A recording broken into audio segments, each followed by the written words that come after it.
Her kan vi se adverbier, og man kan se et adverbium i 3 tilfælde. Når det lægger sig til verbet, ligesom den her sætning, you did nicely, og her adverbiet lægger sig til verbet, fordi det forklarer, hvordan verbet foregår.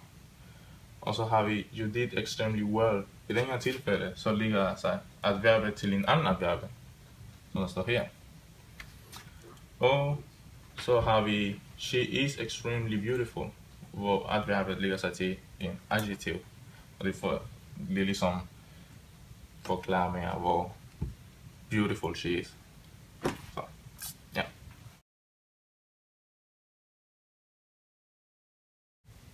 Adjektiver er noget mere simple.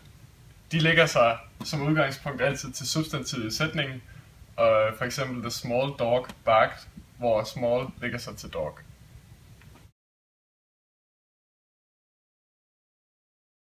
Når det kommer til adjektiver og adverbier, så kan det nogle gange være meget svært at bestemme, om det er et adjektiv eller et adverbium, man har med at gøre. Der er et par undtagelser, for eksempel an early flight og I awoke early, hvor de begge to lyder ens, men de ligger sig til, i det her tilfælde, et navneord, og i det her tilfælde et verbum. Så herover har vi et adverbium, og her har vi et adjektiv. Og det fortsætter ned gennem resten. Adjektiver herover og adverbier her.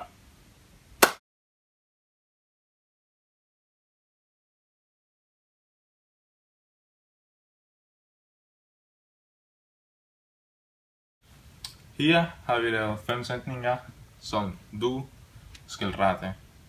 Der er et fejl i hver. Nu sætter du videoen på pausen, tager god tid, retter den, og så sætter du videoen i gang igen.